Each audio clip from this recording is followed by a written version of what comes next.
Good evening, ladies and gentlemen. As you all know, for close to a week, the mass media has been involved with little besides the passing on of Queen Elizabeth II, the mother of King Charles, the present monarch of Great Britain. Of Britain, I prefer to use Britain rather than Great Britain. An Igbo lady, Professor Uju Anya, raised a firestorm, and I would say that the firestorm she raised helped impel me to get interested in the affairs of Britain. I wouldn't have been interested, and I wouldn't have also been interested in the affairs of the monarchy of Britain because I believe that they possess a lot of influence and power which they could use to do a lot more good than they are doing. I had always felt before Uju raised the subject that Queen Elizabeth II should have stopped the blood shedding of Igbos in Nigeria. She had the power to do it. She had the power to stop the British government. While the entire British government may have more power than the Queen was certainly more influential, more powerful than a single British Prime Minister. But she did not do it. So, what is the what is the I mean? So, I wouldn't have been interested until this Igbo lady raised a firestorm by expressing a lot of anger about the stance of the Queen when 3 to 6 million Igbos were killed, most of them children and infants,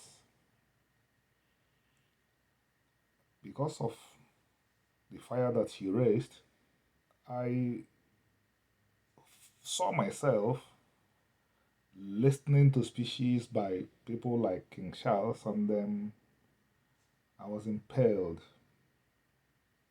to take a deeper look at that country. I'll read out what came to me last night yesterday, as I listened to Charles.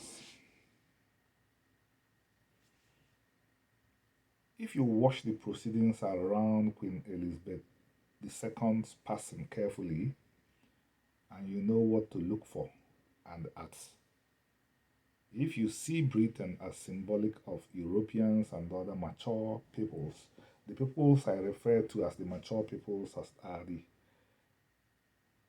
peoples who have built countries that we can rightly call countries. Countries that give their citizens basic services. Countries that don't act as killing fields for their own citizens. These are the countries I refer to as mature countries. I just don't think that you are a country when you have a seat at the United Nations. And I listed a few of the mature peoples. The Jews are one. They rose from the ashes of the Holocaust and built one of the most important countries in the world today. The Japanese are another. The Chinese are great. They are a mature people. The Americans are in that category. Most of the countries in Asia are there. India is there. Vietnam is there. Cambodia lost nearly half of its population. But apart from probably Rwanda and Cape Verde, I think it has more stability today than most countries or many countries in sub Saharan Africa. So, while listening to him, being equipped, being very, very equipped to understand societies, how societies are built organically, I was able to see why some countries are important and some countries are not, why some peoples are important and some peoples are not. I watched carefully. The Church of England is both culture, religion, and identity to King Charles, the monarchy, and the establishment of Britain.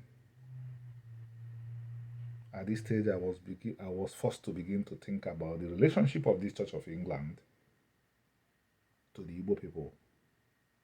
Because if you are thinking about the entity that most changed the Igbos, you will not look at anywhere beside Britain. Before the British came to West Africa, invaded Igbo land, some Igbos had begun to stray. I will use the word stray. To stray left, right, and center, absorbing traditions and absorbing cultures that are not ours. But when the British came in, they brought in the kind of traditions they practiced in medieval times, imposed them on the Igbos, and the effect has been long lasting. By the time the British came to Nigeria, Britain had started to democratize. But what the British did was to impose kings on the Igbos after Britain itself had made its monarchy a constitutional one. It imposed people whom it gave powers to act arbitrarily in the Igbo society. And this is where the Igbos are today.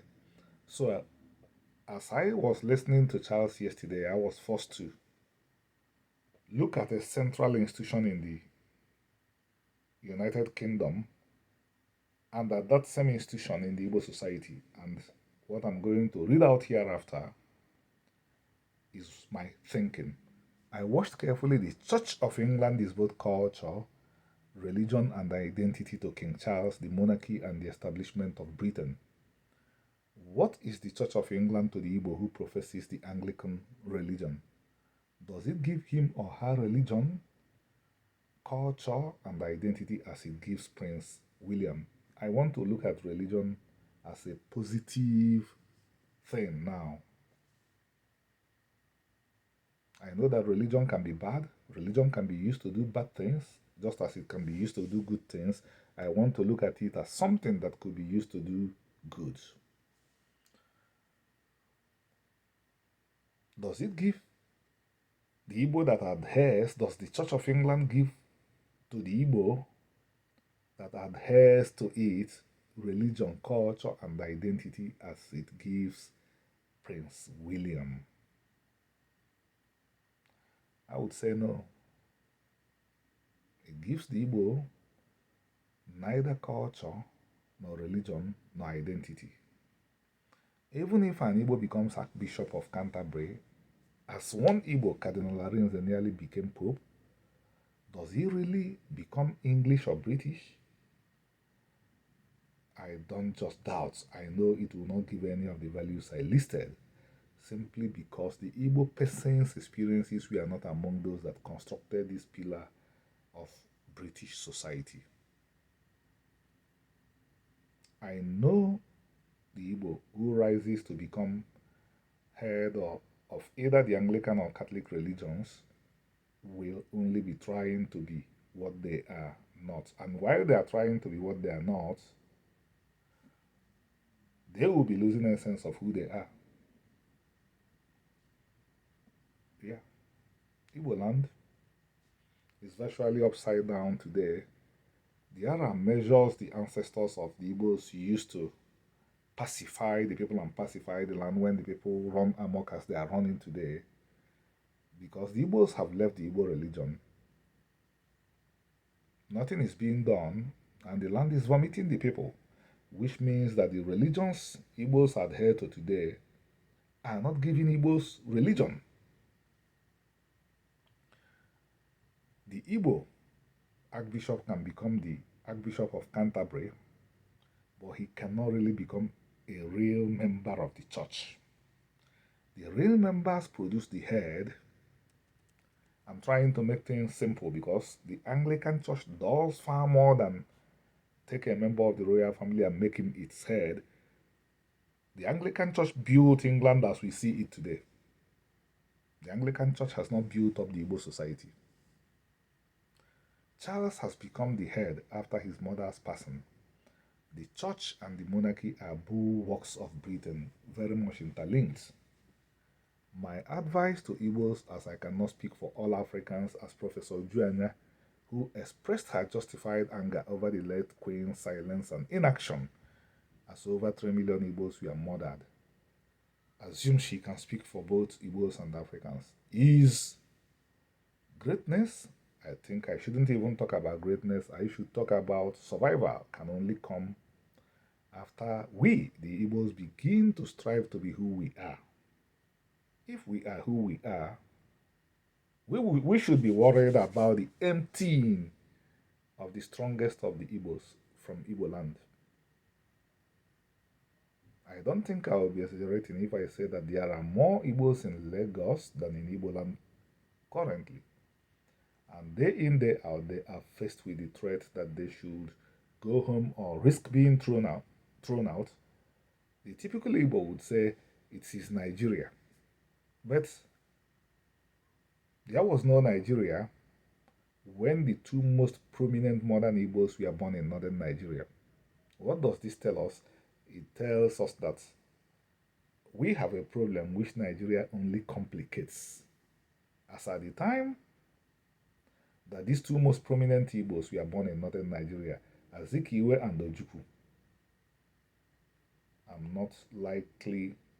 you are not likely to find Fulanese, Hausas, Kanuris of their category in Igbo land. In my talk with that Igbo lawyer, Mr. Emeka Maduawesi, I reeled over the fact that almost no Igbo has thought about what it means to be Igbo. I beat my chest and say that I think about this, I have thought about this, and I think I can take the credit for forcing Igbos to begin to engage with this question. This is why the Igbos, who were the first nation in the world to practice participatory democracy, are not even aware that Igbo democracy is slipping away while they shout about democracy in Nigeria. My good friend, and a full professor too, Onebushi James Sile, says that democracy is in the genes of the Igbos, it won't go away. Well, it's going away. Igbos are learning. Igbos are becoming inured. Igbos are becoming accustomed to see their traditional rulers as inherently superior to themselves, and when a society is not egalitarian, it cannot be democratic. So, Onebushi James Sile, the Igbo democracy is dying. If not for the salvific work of men and our defenders, our children would not be democratic. Igbos will only become great or survive after at least 10% of them return, begin to study and do authentic omenana, that is, do authentic practices and traditions of their religion. After starting this process, Igbos will begin to interrogate the question of who we are, which thankfully the subset of Igbos I call African American Igbos, African Americans of Igbo origins, have begun to engage with. I must be clear that I'm referring to Igbos who were removed from Igbo land during the transatlantic slave trade. I am not talking about Igbos who went to the United States willingly. They, like majority of Igbos, are not asking this question.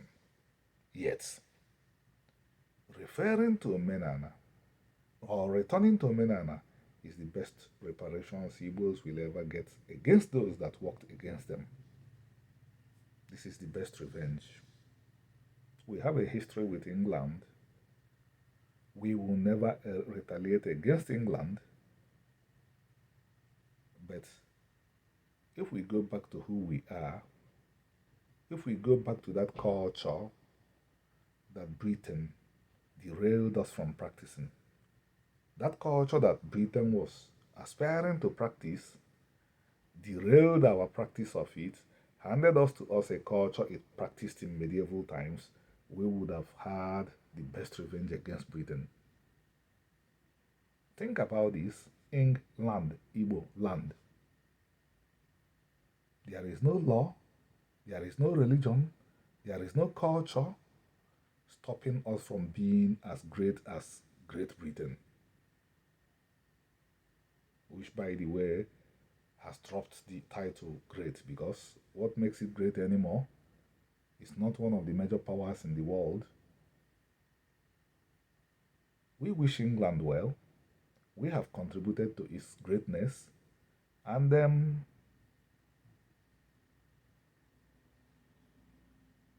we would meet as peers one day as we continue to return to what will enable us to survive and make us great. I'm stopping at this point, but as usual, I appeal, subscribe to this channel, buy our books on Amazon. If you want to know more about the history and culture of the Igbo people and even their genetic history, go to this, it's on Amazon. If you want to understand more about genetics as a subject,